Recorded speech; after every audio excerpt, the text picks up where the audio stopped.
दोस्तों, हाल ही में लैंड हुए इसरो के चंद्रयान 3 मिशन के लैंडर और रोवर ने काफी हद तक जानकारी हासिल की है। तो आपको इस वीडियो में बताएंगे कि कैसे प्रज्ञान रोवर और लैंडर चंद्रमा की सतह पर काम कर रहे हैं और इसरो के लिए जानकारी इकट्ठा कर रहे हैं और किन किन कठिनाइयों का सामना करना पड़ रहा है और रोवर को चांद की सतह पर चलते हुए क्या क्या मिला।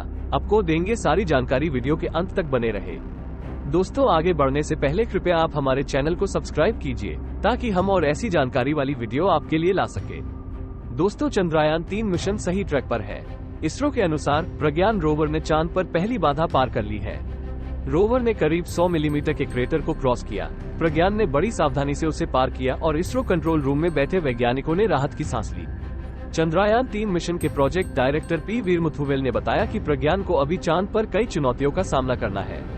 इसरो ने रविवार को विक्रम लैंडर पर लगे चेस्ट मॉड्यूल का डेटा रिलीज किया है। इसने चांद की सतह और गहराई में जाने पर तापमान में अंतर समझाया। पता चला कि चांद की सतह का तापमान 50 डिग्री सेल्सियस है। 8 सेंटीमीटर गहराई में जाने पर तापमान -10 डिग्री तक गिर जाता है। वहीं इसरो चीफ एस सोमनाथ ने कहा कि चांद की वैसी तस्वीर किसी के पास नहीं जो हमारे पास है। उन्होंने चेताया कि जरा सी चूक से मिशन फेल हो सकता है।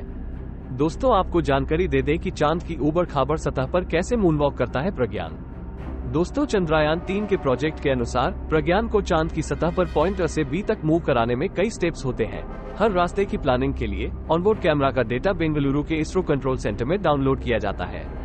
इस डेटा से डिजिटल एलिवेशन मॉडल बनाया जाता है। फिर ग्राउंड और मैकेनिज्म टीम तय करती है कि कौन सा रास्ता लेना है और रोवर को फॉलो करने के लिए कमांड देता है। रोवर मूवमेंट की कुछ सीमाएं हैं। हर बार नेविगेशन कैमरा जो तस्वीर भेजता है उनसे अधिकतम 5 मीटर तक का DAM बनाया जा सकता है। इसका मतलब ये है कि जब भी रोवर को चलने का कमांड दिया जाता है तो वो अधिकतम 5 मीटर की दूरी ही तय कर सकता है। दोस्तों, आपको बता दें कि धरती पर 2-3 डिग्री गिरता है पारा और चांद पर 50 डिग्री। दरअसल चांद के साउथ पोल पर तापमान में काफी विविधता है। स्पेस एजेंसी इसरो ने रविवार को इसका एक ग्राफ जारी किया। इसके मुताबिक सतह पर अधिकतम तापमान करीब 70 डिग्री सेल्सियस है, जबकि मात्र 80 मिलीमीटर की गहराई में तापमान -10 डिग्री है। तापमान में इतनी विविधता देख वैज्ञानिक भी हैरान है। इसरो के मुताबिक चंद्रयान 3 के विक्रम लैंडर में लगे पेलोड चेस्ट चंद्र सरफेस थर्मोफिजिकल एक्सपेरिमेंट ने चांद की सतह के थर्मल बिहेवियर को समझने के लिए साउथ पोल के आसपास मिट्टी का तापमान मापकर अपना पहला ऑब्जर्वेशन भेजा है।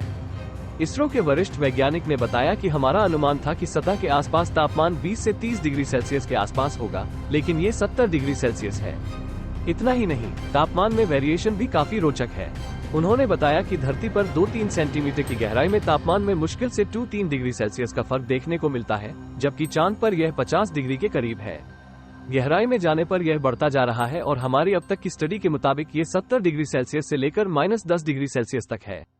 दोस्तों, चेस्ट पेलोड को अहमदाबाद की फिजिकल रिसर्च लैब की मदद से विक्रम साराभाई स्पेस सेंटर की स्पेस फिजिक्स लैब की एक टीम ने डेवलप किया है। पेलोड में तापमान मापने का यंत्र लगा है। ये 10 सेंटीमीटर की गहराई तक पहुंच सकता है। इसमें 10 टेम्परेचर सेंसर लगे हैं। दोस्तों, इसरो पहले ही कई रोवर मूवमेंट कर चुका है। वीरमुथुवेल ने कहा कि ये प्रज्ञान किसी बड़े रोवर जैसा नहीं है। सीमित संसाधनों के भीतर हमने मिनिएचर सिस्टम स्थापित किए हैं जो अत्याधुनिक है, लेकिन कुछ सीमाएं हैं जैसे टेलीमेट्री और टेलीकम्युनिकेशंस की 24/7 अनुपलब्धता, सूर्य को लगातार ट्रैक करने की जरूरत और इसलिए रोवर के हर मूवमेंट ऑपरेशन के बीच का समय लगभग 5 घंटे है। प्रोजेक्ट डायरेक्टर ने बताया, वहां सूरज स्थिर नहीं है। हर दिन 12 डिग्री का रोटेशन होता है, जिसे ध्यान में रखना जरूरी है क्योंकि लैंडर के 3 तरफ सोलर पैनल लगे हैं।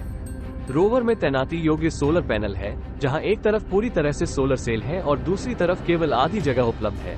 रोवर से डेटा रेट भी लिमिटेड है क्योंकि यह केवल विक्रम लैंडर से बात कर सकता है। फिर लैंडर से ISRO control room data download करता है। इसमें समय लगता है क्योंकि वैज्ञानिक साइंटिफिक डेटा का एनालिसिस करके अगले कदम का फैसला करते हैं। दोस्तों, चंद्रयान 3 की सॉफ्ट लैंडिंग के बाद रोवर को चांद की सतह पर काफी मुश्किलों का सामना करना पड़ रहा है। रोवर को चांद पर अपना मिशन पूरा करने के लिए केवल एक चंद्र दिवस, पृथ्वी में 14 दिन ही है। रोवर के चांद पर 5 दिन पूरे हो चुके हैं। रोवर को 9 दिनों में ये कोशिश करनी होगी कि वो चांद पर 300-400 मीटर की दूरी तय कर ले। दोस्तों, सफर खूबसूरत है, फिलहाल मंजिल की बात नहीं करते। ऐसा ही कुछ चंद्रयान 3 का रोवर इस समय अपने सफर में जुटा हुआ है। चांद के साउथ पोल के रहस्यों के बारे में जानकारी जुटा रहा रोवर प्रज्ञान को अपने सफर में भले ही कई कठिन चुनौतियों का सामना करना पड़ रहा है, लेकिन वो अपने मंजिल के बेहद करीब पहुंच गया है। इसरो ने सोमवार को ट्विटर में रोवर को लेकर जानकारी साझा की है। इसरो ने बताया कि चंद्रयान 3 के मिशन के तहत 27 अगस्त को रोवर प्रज्ञान को चांद की सतह पर 4 मीटर व्यास वाला गड्ढा दिखा। अगर समय रहते रोवर की दिशा नहीं बदली जाती तो बड़ी दुर्घटना हो सकती थी। रोवर का रास्ता बदले जाने से इसरो के विज्ञानियों को बड़ी राहत मिली है। अब रोवर नए रास्ते पर है और सुरक्षित भी है। अब यह नए रास्ते पर आगे बढ़ रहा है। दोस्तों, इस समय रोवर को बड़ी चुनौतियों का सामना करना पड़ रहा है, क्योंकि रोवर को प्रतिदिन 30 मीटर की दूरी तय करने के लिए निर्धारित किया गया था। स्पेस एप्लीकेशन सेंटर (SAC) के निदेशक नीलेश एम देसाई के मुताबिक चांद पर आ रही मुश्किलों के कारण रोवर ने अब तक केवल 12 मीटर की ही दूरी तय की है। रोवर को चांद की सतह पर अधिक से अधिक दूरी तय कर साउथ पोल के बारे में जानकारी जुटानी होगी। दोस्तों, इसरो का मिशन केवल ये है कि रोवर चांद के साउथ पोल से जितनी संभव हो उतनी दूरी तय कर अधिक से अधिक जानकारियां जुटा सके। जिस क्षण सूर्यास्त होगा, चांद के साउथ पोल पर गहरा अंधेरा छा जाएगा और तापमान 0 से 180 डिग्री सेल्सियस तक नीचे चला जाएगा। ऐसे में रोवर का काम करना बंद हो जाएगा। लैंडर और रोवर चांद की कठिन रात का मुकाबला कर अगले सूर्योदय तक बचे रहने की उम्मीद है। दोस्तों, धन्यवाद आपका समय देने के लिए। अगर आपको यह वीडियो पसंद आया हो तो लाइक करें, अपने दोस्तों के साथ शेयर करें और हमारे चैनल को सब्सक्राइब करना न भूलें। हम जल्द ही एक नए और रोचक वीडियो के साथ वापस आ रहे हैं। धन्यवाद और फिर मिलते हैं।